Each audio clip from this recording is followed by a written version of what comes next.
On a night meant for family and miracles, Callum Kingsley gave his devoted wife the cruelest gift imaginable: a public divorce.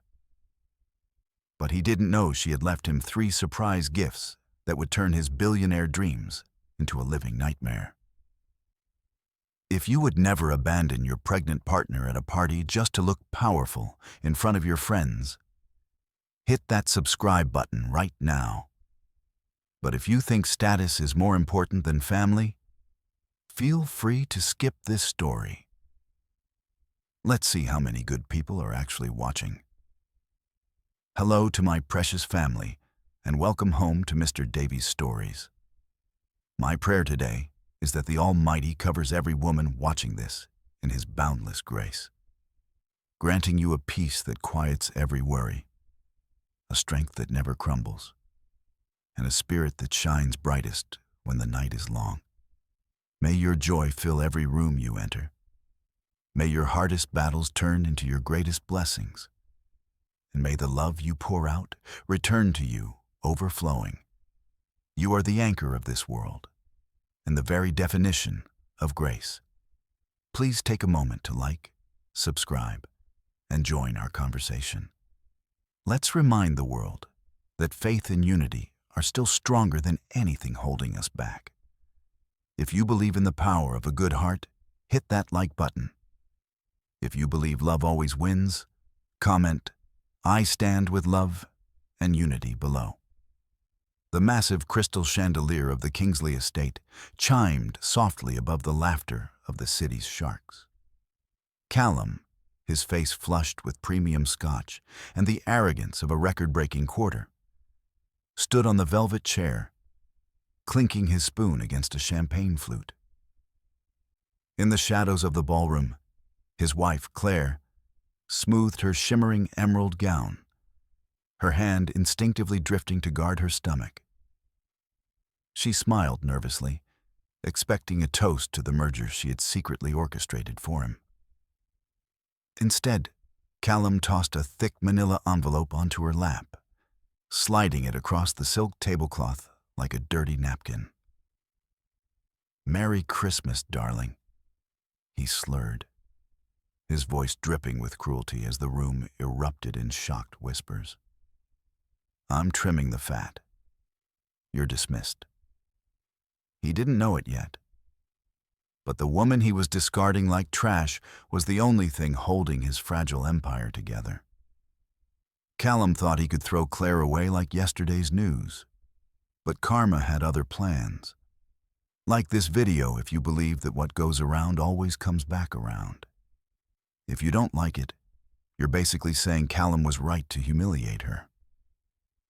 The ballroom smelled of fresh pine and old money, a heady mix that usually made Claire smile. But tonight, it made her nauseous.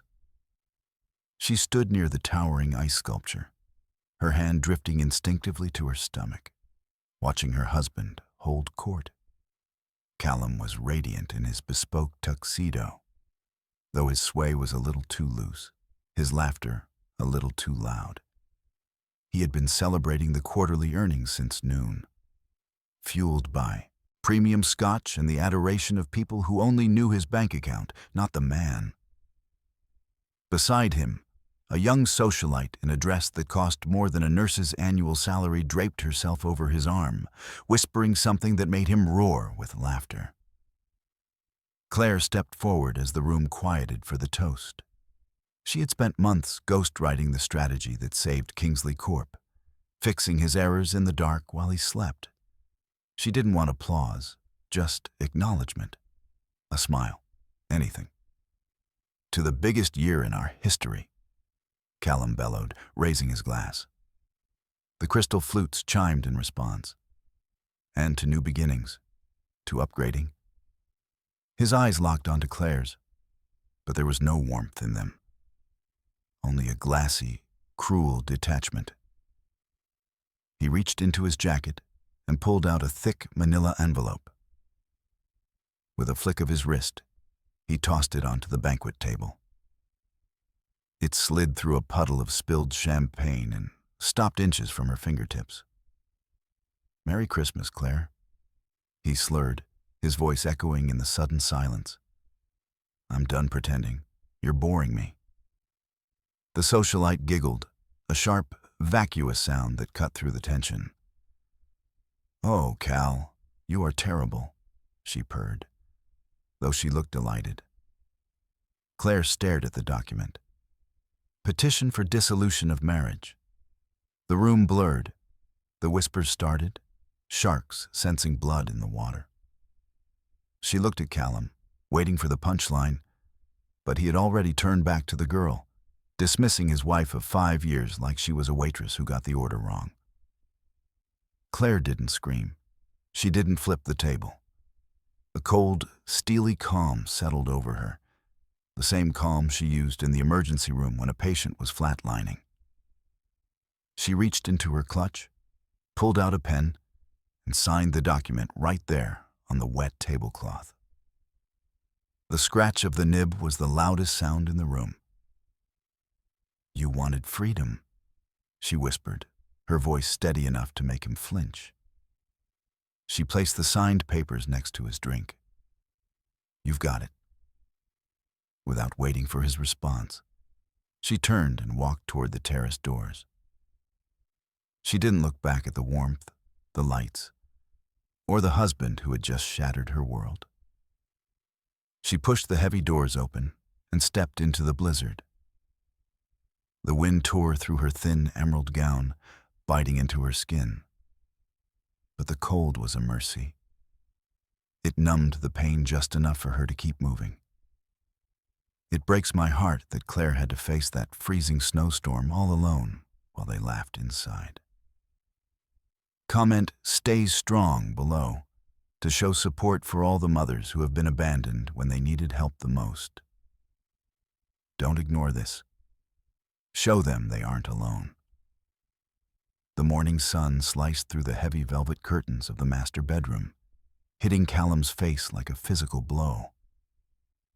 He groaned, shielding his eyes, his skull throbbing with the specific, rhythmic agony of 20-year-old scotch.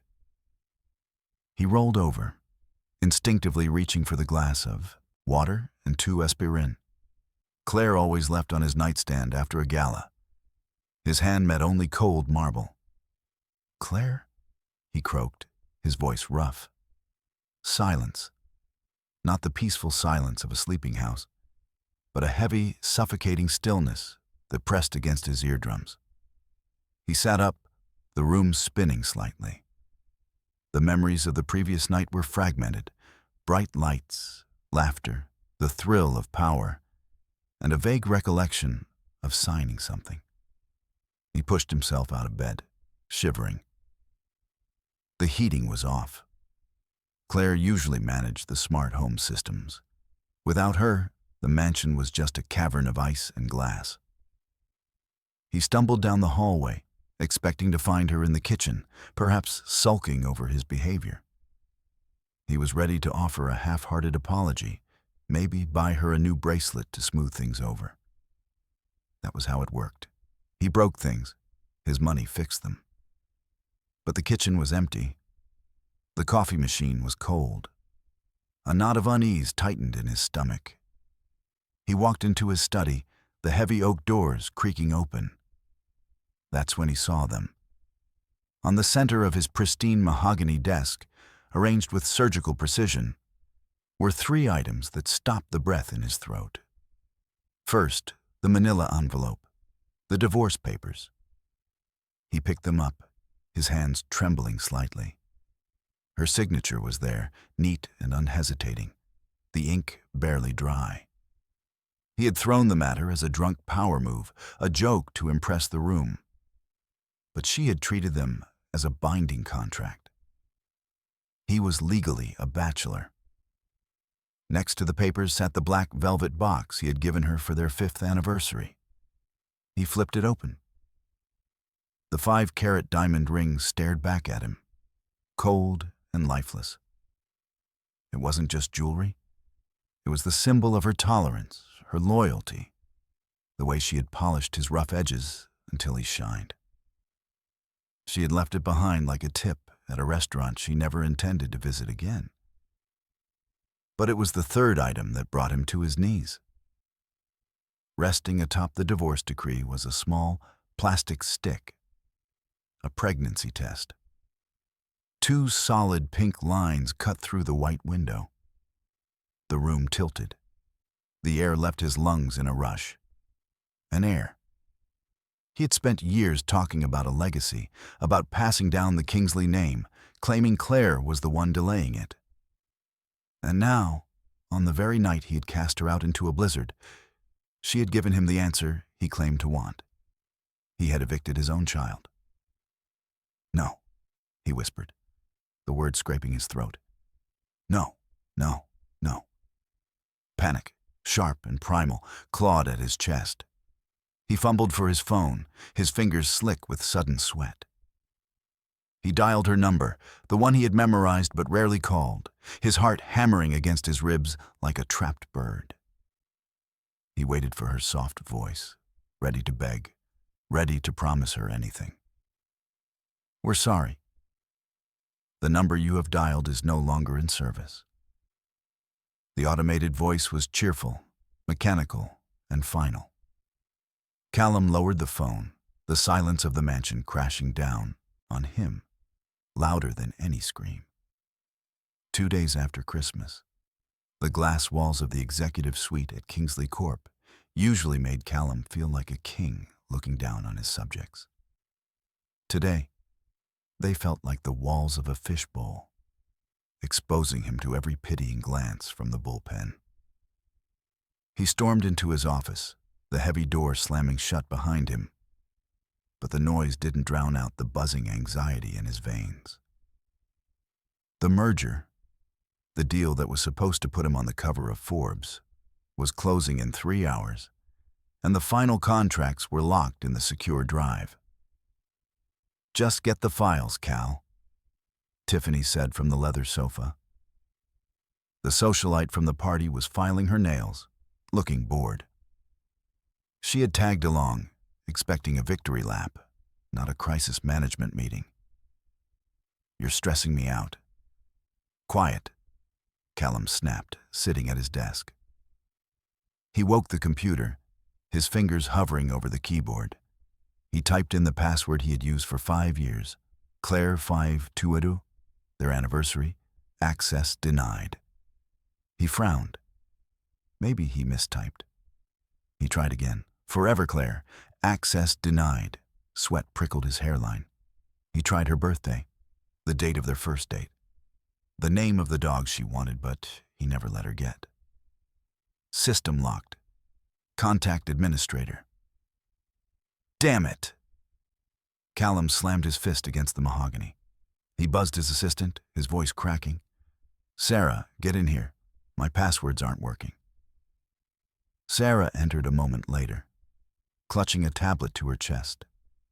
She didn't look terrified of him like usual. She looked sorry. "Mr. Kingsley, the credentials were reset remotely at 4 a.m. on Christmas morning. The administrator account has been transferred." "Transferred to who?" "To the account holder of the intellectual property rights," Sarah said softly. "Mrs. Alden Kingsley." The silence stretched thin and tight. He wasn't just locked out of a computer, he was locked out of his own success. Claire hadn't just organized his life. She had built the digital architecture of his company. She was the administrator. He was just the user. Tiffany stood up, snapping her compact shut. The allure of the powerful CEO was evaporating with every bead of sweat rolling down his forehead. "Wait," she laughed, a dry, cruel sound. "You don't even know the passwords to your own company? I thought you were the genius." "It's a glitch," Callum lied, staring at the black screen. "I just need a minute." "You need a babysitter," she corrected, grabbing her purse. "Call me when you figure out how to be a billionaire again. This is tragic." She walked out without looking back, the click of her heels fading down the hallway. Callum watched her go, then looked through the glass walls. His VP, his marketing director, his interns. They were all watching him. They weren't scrambling to help. They were watching the man who fired the brain of the operation try to function without a head. For the first time in his life, Callum Kingsley didn't feel powerful. He felt obsolete. The boardroom air was thin, recycled, and smelled of cold coffee and impending disaster. 12 men and women in $5,000 suits sat around the long oak table, their faces illuminated by the blue light of tablets. At the head of the table, Callum stood alone. He had spent the last hour trying to memorize the briefing notes Sarah had frantically printed for him, but the words swam before his eyes. Technical jargon and market projections that Claire used to summarize for him over breakfast. "Mr. Kingsley," spoke Marcus Thorne, the lead investor from the Sovereign Group. He didn't look at the presentation screen. He looked directly at Callum. "Let's skip the preamble. The market is twitchy. We've heard rumors that your shadow strategist, the one doing the actual work, has resigned effectively immediately. Is this true?" Callum forced a laugh, tightening his grip on the laser pointer until his knuckles turned white. "Rumors, Marcus. You know how the rumor mill works. We are undergoing a restructuring to streamline efficiency, getting rid of dead weight." "Dead weight?" Thorne raised a silver eyebrow. "Claire Alden isn't dead weight, Callum. She's the architect of the Phoenix Protocol. She's the reason we put $500 million on this table." "I built this company," Callum snapped, his voice rising too quickly. "The Phoenix Protocol is my vision. Claire was just administrative support." A murmur went around the table. Someone cleared their throat. "Then perhaps," Thorne said, leaning forward, "you can walk us through the risk mitigation algorithm for the Phase 3 rollout, specifically the contingency for the Asian market fluctuations." Callum stared at the slide behind him. It was a complex web of graphs and data points that Claire had drawn up 2 weeks ago. He remembered her trying to explain it to him while he watched a football game. "Just nod and say, 'Dynamic hedging, Cal,'" she had said with a patient smile. It's a dynamic hedging issue," Callum bluffed, flashing his winning smile. "We pivot as the market pivots. Standard procedure." Thorne didn't smile back. He tapped his tablet. "Dynamic hedging was Phase 1, Mr. Kingsley. Phase 3 relies on algorithmic stabilization. If you don't know the difference, you don't know the product." The silence that followed was heavy enough to crush bone. Callum looked around the room, desperate for an ally, but all he saw were closed faces. They weren't looking at a visionary anymore. They were looking at a charlatan who had lost his scriptwriter. "The Sovereign Group is withdrawing its tender," Thorne announced, closing his portfolio with a final, sickening snap. "The deal is contingent on competent leadership. Without Mrs. Alden, we consider this investment high risk." "You can't do that," Callum stammered, sweat trickling down his back. "That's a $500 million contract." "It was," Thorne corrected, standing up. The other investors followed suit, a quasi domino effect of closing laptops and shuffling papers. "Now, it's a cautionary tale. Good day, Mr. Kingsley." Callum watched them file out, the door clicking shut on his future. He stood alone in the empty boardroom, the hum of the projector fan the only sound left in his crumbling empire. $500 million, gone in 20 minutes. He sank into his chair, burying his face in his hands, realizing for the first time that the dead weight he cut loose was actually the anchor keeping his ship from capsizing. 4 months later, rain lashed against the floor-to-ceiling windows of the penthouse, blurring the city lights into streaks of gray and charcoal. Inside, the air was thick with the smell of stale coffee and desperation. Callum sat at his glass dining table, which was currently covered in maps, bank statements, and a black dossier. Across from him sat Gorman, a man whose suit was as expensive as Callum's, but whose eyes were dead and flat. The best forensic investigator money could buy. "We found her," Gorman said, sliding a thick envelope across the glass. It wasn't easy. She went completely off the grid. Burner phones, cash only, routed her digital footprint through 3 different continents. Smart woman. "She didn't learn that from me," Callum muttered, a bitter taste in his mouth. He reached for the envelope, his hand shaking. He had convinced himself that she was suffering. He needed her to be suffering. He imagined her in a cheap motel, crying over his picture, regretting the moment she walked out. That narrative was the only thing keeping his ego intact. He opened the flap and spilled the photographs onto the table. The air left his lungs. The photos were grainy, taken with a long-range lens, but the subject was unmistakable. Claire. She was standing on the porch of a weathered, shingled cottage overlooking a gray ocean. It was a humble, almost dilapidated place. The kind of house he would have bought just to tear down for the land value. But Claire looked incandescent. In the first photo, she was wearing an oversized, cable-knit sweater and leggings, her hair messy and windblown, free of the intricate updos she wore to his galas. In the second, she was walking along the shoreline, her hand resting on the distinct, swelling curve of her belly. She wasn't crying. She was laughing. Her head was thrown back, her face turned toward the rain, alive in a way he hadn't seen in years. "She looks—" Callum started, but the word died in his throat. "Happy," Gorman finished for him, brutal and efficient. "Locals say she volunteers at the library. She takes walks. She bakes. No security, no staff." Callum stared at the image of his wife, his ex-wife, radiating peace in a sweater that probably cost $20. In the penthouse, surrounded by millions in art and furniture, she had been a statue.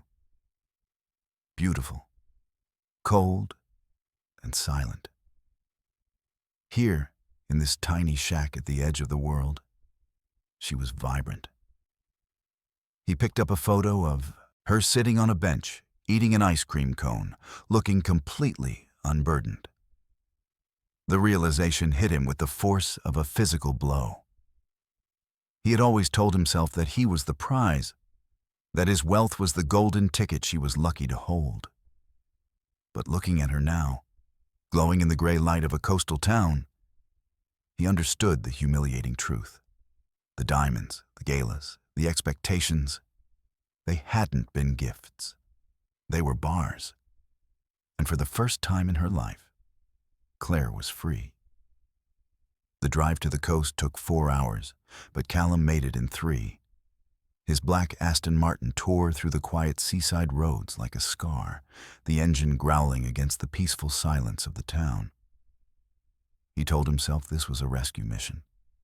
He would pull up, apologize briefly, and then explain that she had made her point. He would bring her home, where she belonged, and she would help him fix the mess at the company. It was a transaction, a renegotiation. He found the diner easily. It was the only place with lights on in the harbor. He parked across the street, killing the engine but leaving the lights on, casting long, aggressive shadows across the wet pavement. He checked his reflection in the rearview mirror. He looked tired, yes, but still powerful. Still Callum Kingsley. He stepped out into the damp salt air and walked toward the diner's large front window. He was rehearsing his opening line when he froze. Claire was there. She was sitting in a corner booth, bathed in the warm, yellow glow of the diner lights. She was nursing a mug of tea, her cheeks flushed pink. But she wasn't alone. Sitting across from her was a man. He was younger than Callum, with messy dark hair and a worn flannel shirt that strained against broad shoulders. He was leaning in close, saying something that made Claire throw her head back and laugh, a genuine, unguarded sound that Callum hadn't heard in years. The man reached across the table and placed his hand over hers. Claire didn't pull away. Instead, she squeezed his fingers, her expression soft, intimate. Callum felt the blood drain from his face, replaced instantly by a surge of molten, blinding rage. So this is it, he thought, his hands curling into fists at his sides. This is why she left. The narrative reassembled itself in his mind instantly. The quiet support, the late nights working on his strategy, the sudden divorce papers signed without a fight. It wasn't about dignity. It was about him. The flannel-wearing nobody. And the baby. His eyes dropped to Claire's stomach, hidden beneath the table. The timing, the secrecy, the way she had hidden the pregnancy until she was gone.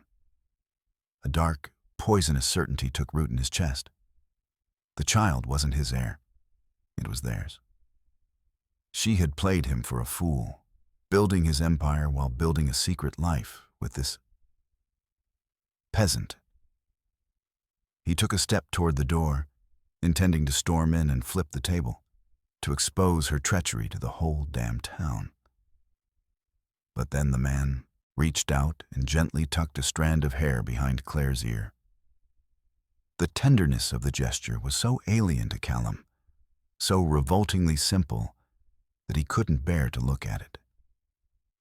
He wasn't going to give them the satisfaction of a scene.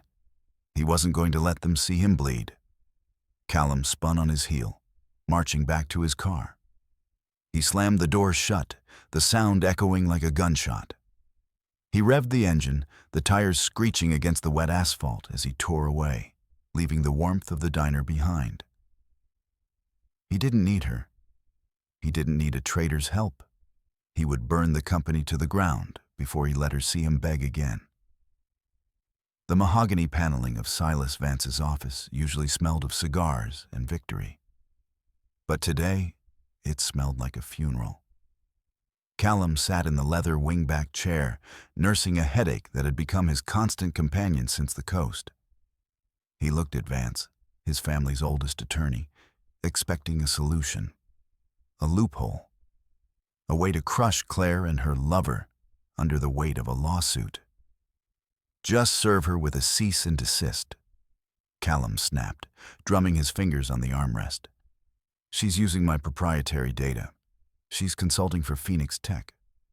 That's a breach of the prenup. Vance didn't answer immediately. He took off his reading glasses and polished them slowly, a gesture Callum knew meant bad news. He opened a thick leather binder on his desk.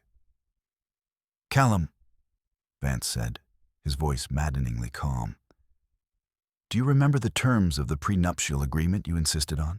The ironclad clause?" "Of course I do," Callum scoffed. "What's mine is mine. What's hers is hers.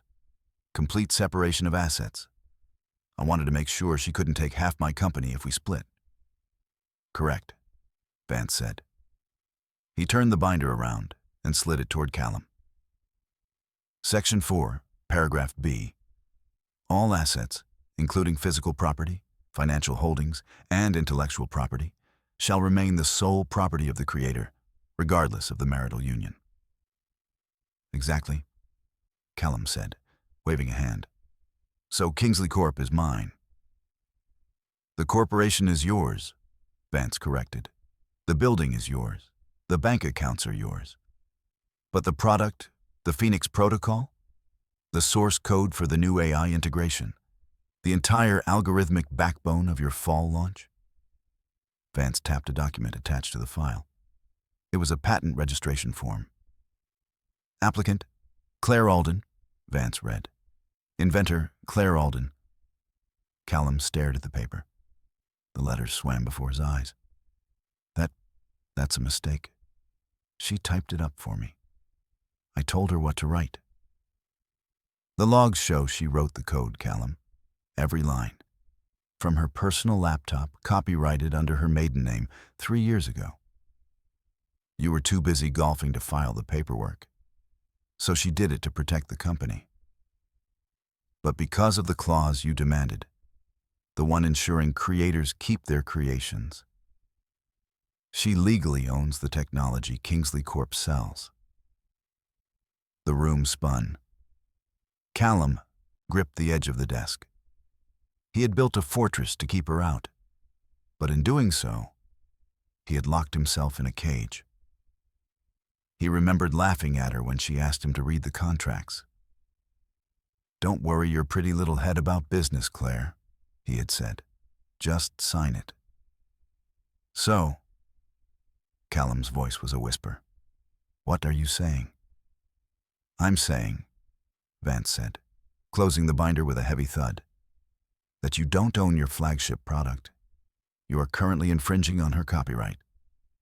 Every unit you ship, every contract you sign, you are effectively stealing from your ex-wife. She doesn't need to sue you for half your money, Callum. She can just issue a stop order, and Kingsley Corp ceases to exist by Monday morning." Callum sank back into the chair. He wasn't a CEO anymore. He was a squatter in an empire built by the woman he had discarded. He was renting his own life, and the landlord had just served an eviction notice. The spotlight burned Callum's retinas, blinding him to the sea of tuxedos and gowns in the grand ballroom. He gripped the podium with sweaty palms, the heavy crystal Innovator of the Year trophy serving as a paperweight for his crumbling ego. This was it, the Hail Mary. If he could win her back publicly, he could merge the companies, bury the copyright lawsuit, and pretend the last year never happened. He would be the magnanimous husband, and she would be the forgiving wife. It was the only play left. He leaned into the microphone, his voice trembling with a carefully rehearsed vulnerability. "This award," he began, ignoring the teleprompter, "doesn't belong to me. It belongs to the muse behind the machine. My wife, Claire." A ripple of confused whispers swept through the crowd. Callum gestured dramatically toward the stage wings. "Claire, I know I've made mistakes. I was lost without you. But we are a team. We are Kingsley Corp. Please, come out here." He waited, heart hammering, expecting a shy, tearful nurse to emerge from the shadows. Instead, the house lights dimmed, and the massive screen behind him flickered. The Kingsley Corp logo vanished, replaced instantly by a sleek, burning bird of prey. Phoenix Tech. The heavy velvet curtains parted, and Claire walked out. She wasn't wearing the modest dresses he used to pick out for her. She was wearing a sharp, white tuxedo suit that made her look like a warrior. She walked with a stride he had never seen, confident, predatory, lethal. She walked right past him. She stepped to the center microphone, the one reserved for the keynote speaker. "Actually, Callum," she said, her voice cool and amplified, echoing off the rafters, "I'm not here as your wife." She looked out at the stunned audience, at the investors who had abandoned Callum, at the sharks who respected only power. "I am here as the CEO of Phoenix Tech, and I am here to accept the award for the technology I created." Callum froze, the trophy slipping slightly in his grip. The cameras flashed blindly, capturing his humiliation in high definition. He stepped toward her, panic overriding his PR training. He reached for her arm, his voice dropping to a desperate hiss. "Claire, stop! Don't do this! We can fix this. I can take care of you. I can save us." She pulled her arm away, not with anger, but with a terrifying indifference. She turned to face him, and the camera feed projected her face onto the giant screen, clear, unblemished, and utterly done with him. I don't need a savior, Callum, she said, loud enough for the world to hear. I needed a partner. And now? She paused, glancing at his trophy and then at her own empire rising on the screen. I don't even need that. 2 years later, the sun was setting over the bluffs, casting long golden shadows across the lawn of the estate. It wasn't a cold glass box in the sky like the penthouse. It was a warm, sprawling villa made of cedar and stone, filled with light and noise. Claire stood in the doorway, the weight of her 2-year-old son, Leo, solid and grounding against her hip. She adjusted the collar of his tiny denim jacket, smoothing a tuft of dark hair that looked painfully like his father's. Callum stood at the bottom of the porch steps. He looked older than he had a year ago. The arrogance that used to wear him like a second skin was gone, replaced by a quiet, bruised hesitation. He had spent the hours sitting on the floor of her living room, stacking blocks with a son he was only allowed to visit on alternate weekends. He's getting heavy, Callum said, his hands lingering in his pockets as if he didn't know what to do with them now that they weren't holding the boy. He's growing, Claire corrected softly. Fast.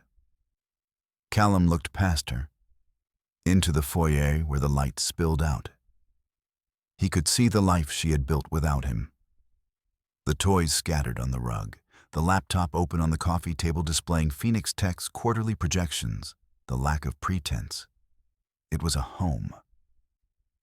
Claire, he started, his voice cracking slightly. He took a step up, testing the boundary. I could stay, just for dinner. I could order in, like we used to. Claire didn't flinch, but she didn't step back either. She just looked at him with a calm, impenetrable grace. We didn't order in, Callum. I cooked. You ate while on conference calls.